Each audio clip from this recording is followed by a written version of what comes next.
मेरे चाचू मुझे बचपन से ही बहुत पसंद थे और मैं अपने अम्मी और अब्बू से भी ज्यादा उनके बेहद करीब थी।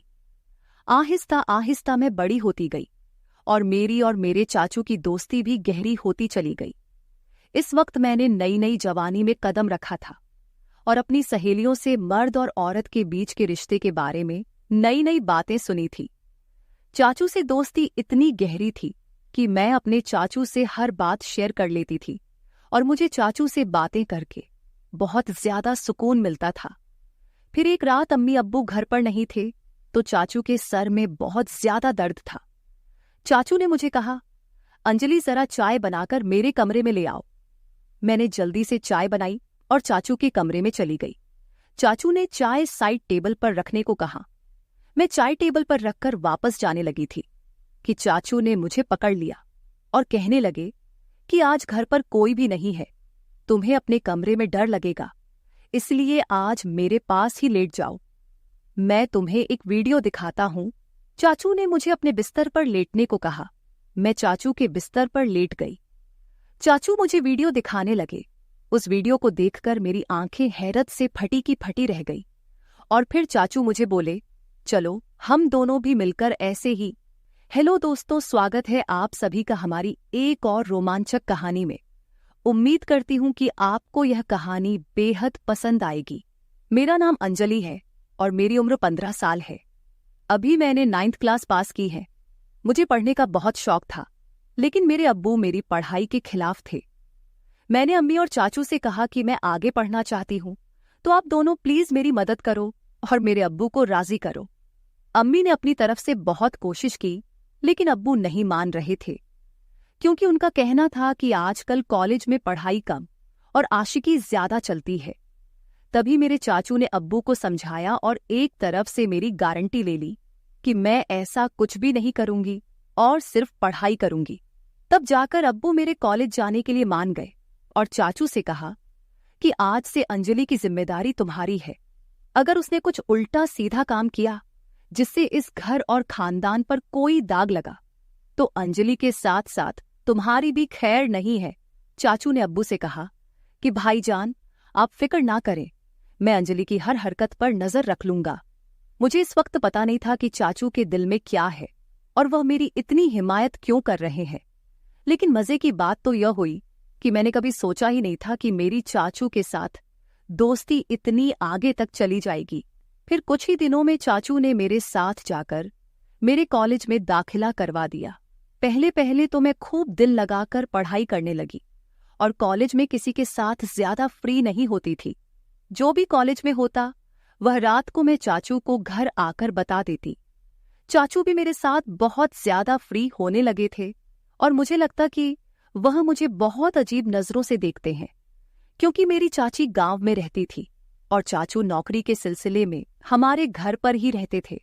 फिर कॉलेज में मेरी दोस्ती एक लड़की से हो गई, जिसके साथ दोस्ती करने के बाद मेरी जिंदगी बदलने लगी, क्योंकि उस सहेली ने मुझे बताया कि उसकी मंगनी हो चुकी है। उसने मुझे एक दिन अपने मंगेतर से मिलवाया भी था। मेरी सहेली ने मुझे बताया कि हमारी अब शादी तय हो चुकी है, इसलिए हम दोनों अपने रिश्ते में पूरी तरह से खुल चुके हैं।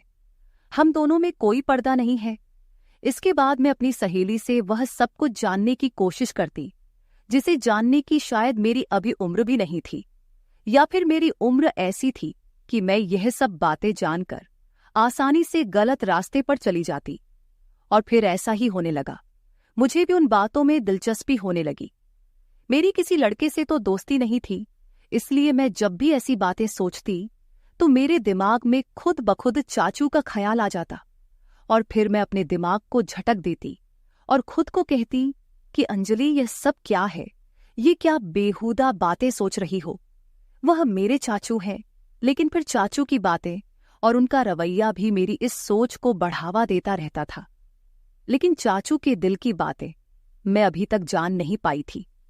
कभी कभी तो मुझे लगता था वह भी शायद मेरे बारे में यही सब सोचते होंगे, लेकिन कभी कभी उनका रवैया मुझसे बहुत ज्यादा सख्त हो जाता था और वह मुझे याद दिला देते थे कि तुम्हारे अब्बू कितने सख्त हैं और अगर तुमने कोई भी गलती की तो तुम्हारे साथ साथ मेरा भी बुरा हाल कर देंगे।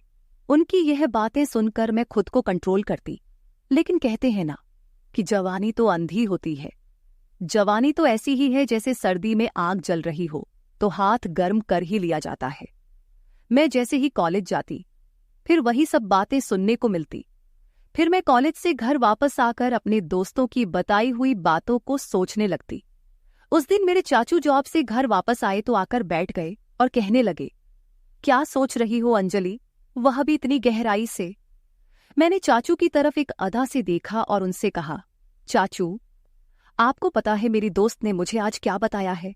हर बार की तरह आज भी मैं चाचू से अपने दिल की बात शेयर करने लगी। मेरी बचपन से आदत थी कि मैं अपनी हर बात चाचू को बताती थी, फिर वह चाहे कैसी भी बातें क्यों ना हो। चाचू भी मुझे ऊपर से नीचे तक देखते हुए बोले, हाँ बताओ, क्या बताना है तुम्हें, तुम्हारी दोस्त ने तुम्हें क्या बताया है। मैंने उन्हें कहा, मेरी दोस्त मुझे बता रही थी कि इंटरनेट पर बहुत किस्म की वीडियो होती है, जिन वीडियो में हर तरह की मालूमात मिल जाती है। तो मैं ये कह रही थी कि आपके पास भी तो मोबाइल है और साथ में नेट का पैकेज भी लगा हुआ है, आपने भी वो वीडियो देखी होंगी, तो क्यों ना हम दोनों मिलकर वीडियो देखें और एंजॉय करें। मैंने यह बात अपना चेहरा चाचू के नजदीक लाकर सरगोशी वाले अंदाज में कहा। वह फटी फटी आंखों से मेरी तरफ देखने लगे।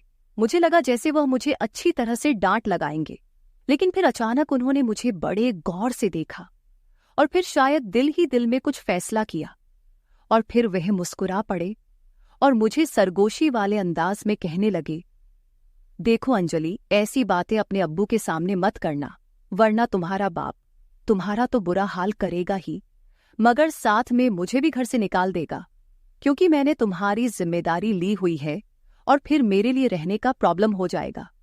बाकी रही वीडियो देखने की बात, तो तुम रात के वक्त मेरे कमरे में आ जाना, मैं तुम्हें हर किस्म की वीडियो दिखा दूंगा। चाचू की आंखों में एक चमकीली शरारत थी जो इस वक्त मुझे समझ नहीं आ रही थी। इसके बाद चाचू अपने कमरे में चले गए और मैं पढ़ाई करने लगी और आने वाले वक्त के बारे में सोचने लगी। अब मेरा दिल किताबों में नहीं लग रहा था और बस रात को क्या होगा यही सोचने लगी, लेकिन पढ़ाई करना भी जरूरी था, क्योंकि पढ़ाई के मामले में चाचू बहुत ज्यादा सख्त थे और मुझे कहते थे, सबसे पहले तुम्हारी पढ़ाई और बाकी मौज मस्ती बाद में है। और उनका कहना था कि अगर तुम पढ़ाई में भी अच्छी रहोगी तो तुम्हारे अब्बू भी समझेंगे और तुम्हारी आज़ादी के दरवाजे तुम्हारे लिए खुलते चले जाएंगे। उनकी यह बात मुझे भी बिल्कुल ठीक लगती थी, इसलिए मैंने अपने दिल से सारी बातें निकाली और मन लगाकर अपना कॉलेज का काम करने लगी और जल्दी जल्दी सारा काम खत्म कर दिया। जैसे जैसे रात करीब आ रही थी, मेरे दिल में भी हलचल हो रही थी। फिर जब मैं सारे कामों से फारिग हुई तो रात को आराम से मैं चाचू के कमरे में चली गई।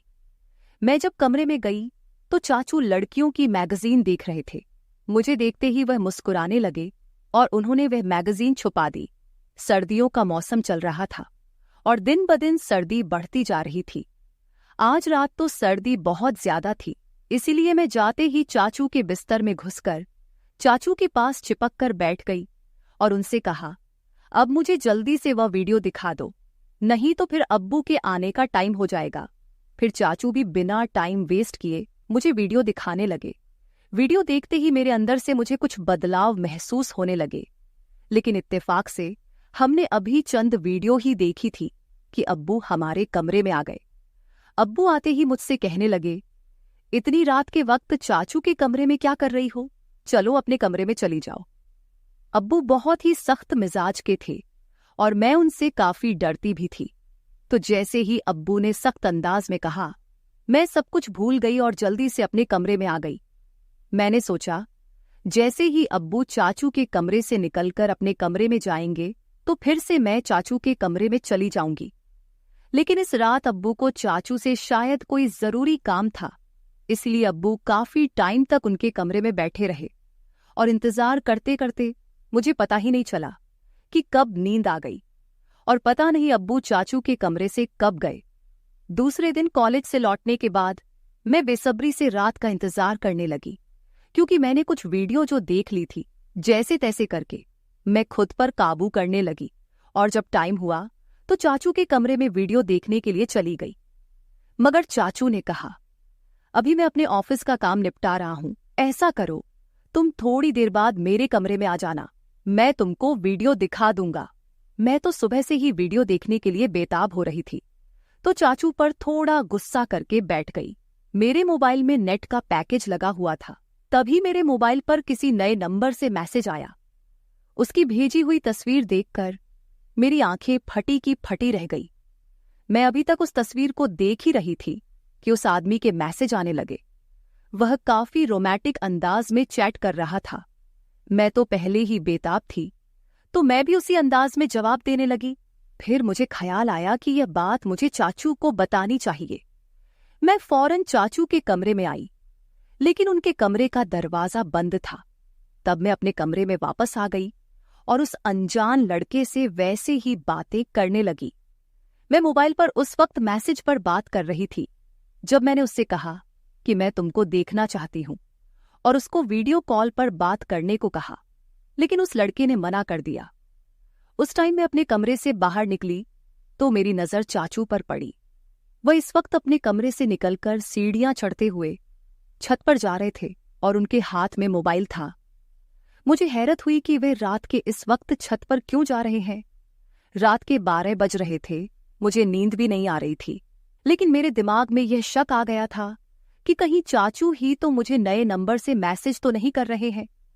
खैर, मैं यही बातें सोचते सोचते अपने चाचू के ख्यालात में पता नहीं कब नींद की वादियों में खो गई और एक ख्वाब देखा जिसमें चाचू मेरे साथ थे और बोल रहे थे किसी काम को करने के लिए। तभी मेरी आंख खुल गई। सुबह मैंने देखा चाचू का मूड बहुत अच्छा था। वह मेरे साथ बहुत हंस हंस कर बातें कर रहे थे। इससे पहले मैं अपने कॉलेज पैदल जाया करती थी, लेकिन उस दिन चाचू ने कहा, आज मैं तुम्हें अपनी बाइक पर कॉलेज के लिए लेकर जाऊंगा, तो मैं भी उनके साथ चल पड़ी। जैसे ही कॉलेज खत्म हुआ और गेट से बाहर निकली तो चाचू मेरा पहले से ही इंतजार कर रहे थे। मैं आज बहुत ज्यादा उदास थी क्योंकि मेरी दोस्त मुझसे नाराज थी, क्योंकि हम दोनों के दरमियान लड़ाई हो गई थी। चाचू ने रास्ते में मेरी उदासी की वजह पूछी तो मैंने उन्हें बताया कि मेरी सहेली से लड़ाई हो गई है और मेरा मूड बहुत ज्यादा खराब है। तो चाचू ने कहा, चलो तुम्हारा मूड ठीक करता हूं, और चाचू ने बाइक एक बिरयानी की शॉप पर रोक दी। उन्हें पता था कि मुझे बिरयानी बहुत पसंद है।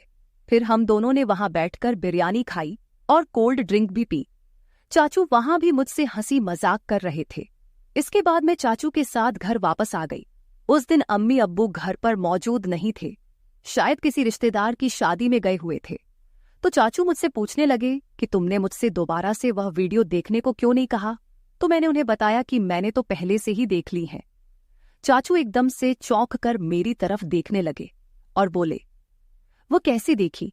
तुम्हारे पास तो सिर्फ सिंपल पैकेज होता है। उन्होंने सख्त अंदाज में पूछा था। मैंने उन्हें बताया कि मेरा एक नया दोस्त बना है, उसने भेजी थी। मैं रात को आपको बताने के लिए आई थी, मगर आप सो रहे थे। जब चाचू ने यह सुना तो गहरी सोच में डूब गए। वह बोले, तुम अभी जाओ और अपने कपड़े चेंज करके आ जाओ। मैं अपने कमरे में चली गई। जब मैं वापस आई तो देखा कि चाचू मेरे मोबाइल पर कुछ तलाश कर रहे थे। मुझे अपनी तरफ बढ़ता हुआ देखकर चाचू ने मेरा मोबाइल टेबल पर रख दिया और फिर हम दोनों ने एक साथ मिलकर खाना खाया। मैं खाना खाते वक्त चाचू की तरफ देखती तो मुझे लगता कि चाचू मुझे अजीब निगाहों से देख रहे हैं। मुझे ऐसा लग रहा था कि वह मुझसे कुछ कहने की कोशिश कर रहे हैं, मगर वह कह नहीं पा रहे थे। मैं दिल ही दिल में सोचने लगी, चाचू अब कह भी दो ना, मैं आपको मना नहीं करूंगी। फिर मेरी नजर चाचू के चेहरे से हटकर अपने मोबाइल पर पड़ी, क्योंकि मैं आज भी उस अनजान लड़के के मैसेज का इंतजार कर रही थी। उसने अभी तक मुझे मैसेज नहीं किया था और चाचू भी फिलहाल कुछ कहने को चाह रहे थे। तभी मैंने मोबाइल उठा लिया और खुद ही उस नंबर पर मैसेज करने लगी, मगर मेरे चाचू ने मेरे हाथ से मोबाइल छीन लिया। मुझे लगा शायद उन्हें जलन हो रही है। तभी चाचू ने कहा, अंजलि, खाना खाते वक्त मोबाइल इस्तेमाल करना बिल्कुल भी अच्छी बात नहीं है, इसलिए मोबाइल मुझे दे दो। उन्होंने यह कहते हुए मेरा मोबाइल अपने पास ही रख लिया।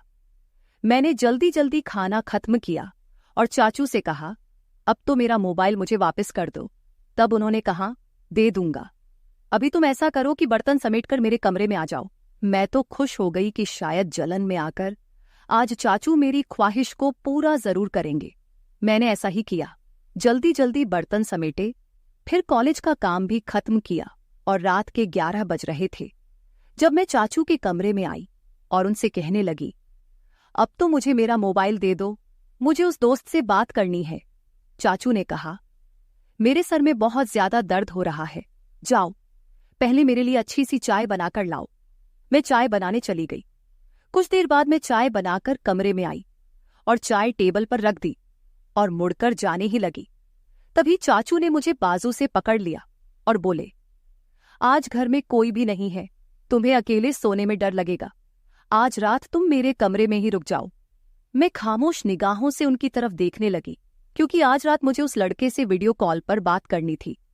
मैंने जानबूझकर चाचू को वापस जाने के लिए यह बात कह दी कि मैं अपने कमरे में जाऊंगी और अपना बाजू उनसे छुड़ाकर कमरे से बाहर जाने लगी। मगर चाचू ने मुझे जाने से रोक दिया और बोले, मैंने जो कहा है उतना ही करो। उन्होंने सख्त लहजे में कहा था और मुझे अपने बेड पर लेटने को कहा। मैं भी डर के मारे चाचू के पास ही रुक गई। वह काफी देर तक तो मेरा मोबाइल इस्तेमाल करते रहे और मुझे सोने भी नहीं दिया। फिर चाचू ने मेरे साथ जो व्यवहार किया वो मैं कभी सोच भी नहीं सकती थी। रात के 12 बजे तो उन्होंने मुझे कहा, तुम देखना चाहती हो ना कि वह लड़का कौन है जो तुम्हें वीडियो और तस्वीर भेजता है। चाचू की बात सुनकर मैं बहुत ज्यादा खुश हो गई और बोला, हाँ मैं देखना चाहती हूँ। चाचू ने मेरा मोबाइल मेरे हाथ में थमा दिया और कहा, देखो इसको। उसकी तस्वीर देखकर मेरे होश उड़ गए, क्योंकि वो लड़का मेरी दोस्त का मंगेतर था। मैं फटी फटी हुई आंखों से चाचू की तरफ देखने लगी। मेरी आंखों से आंसू निकल पड़े थे। फिर चाचू बताने लगे कि तुमने जब मुझे इस लड़के के बारे में बताया तो मैं समझ गया था कि जरूर कोई तुम्हें बेवकूफ बना रहा है। तभी मैंने तुम्हारे मोबाइल से अंजलि बनकर इस लड़के से बात करना शुरू कर दिया। वह तुम्हारी तस्वीर बनाकर सोशल मीडिया पर डालने वाला था। अगर मैं उसे ना डराता तुम बर्बाद हो जाती और खानदान की इज्जत खराब हो जाती, और तुम्हारे अब्बू तुम्हारा और मेरा जो हश्र करते वह अलग। अंजलि बेटी, तुम्हारी यह उम्र कुछ अच्छा सीखने की है। ऐसी बुराई वाली बातों से, उन कामों से खुद को बचाकर रखो। तुम जब मुझसे ऐसी बातें करती थी तब मैं उन बातों को तुम्हारा बचपन और मजाक समझकर टाल देता था, मगर फिर मुझे एहसास हुआ कि मुझे टालने की बजाय तुम्हें किसी तरह से समझाना चाहिए। तभी मैंने तुम्हें सख्ती से समझाने के बजाय तुमसे दोस्ती बढ़ाई। अगर उस वक्त मैं तुमको सख्त अल्फाजों में समझाने की कोशिश करता तो शायद तुम समझने के बजाय नाराज हो जाती। फिर तुम मुझसे बातें शेयर ना करती और मुझसे दूर होकर दूसरे लोगों के जाल में फंस जाती। चाचू की बात सुनकर मैं फूट फूट कर रोने लगी। उन्होंने मुझे दिलासा देकर खामोश करवाया और समझाया कि मैं कॉलेज में ऐसी लड़कियों से दोस्ती करूं जो पढ़ाई में तेज हो, ना कि बुरे कामों में। मैंने चाचू से कह दिया कि मैं अब सिर्फ अपनी पढ़ाई पर ध्यान दूंगी, ऐसी लड़कियां और लड़कों के बुरे कामों में अब बिल्कुल भी नहीं पढ़ूंगी। दोस्तों, आज के दौर में माँ बाप अपने बच्चों को अपने साथ हर बात शेयर करने की इजाजत नहीं देते। ये उनके साथ बहुत बड़ी नाइंसाफी है। बच्चों को अच्छे और बुरे काम की तमीज सीखनी चाहिए और स्कूल या कॉलेज में किसी भी तरह की कोई भी हरकत हो तो अपने माँ बाप के साथ शेयर करनी चाहिए, ताकि फ्यूचर में आने वाली मुश्किलों से बचा जा सके। हर माँ बाप को अपने बच्चों को सही और गलत में फर्क बताना चाहिए और उनके हर कदम पर नजर रखनी चाहिए, ताकि अंजलि की तरह उनकी और उनके घर वालों की इज्जत महफूज रहे। तो मेरे प्यारे दोस्तों, इस मामले में आपकी क्या राय है, कमेंट करके जरूर बताएं। अगर आप ऐसी ही और भी इंटरेस्टिंग और रोमांटिक कहानियां सुनना चाहते हो तो चैनल को सब्सक्राइब जरूर कर ले और बेल आइकन ऑन कर ले, ताकि आपको मेरी आने वाली नई वीडियो की सूचना तुरंत मिल सके। कल मिलेंगे एक और नई कहानी के साथ। धन्यवाद।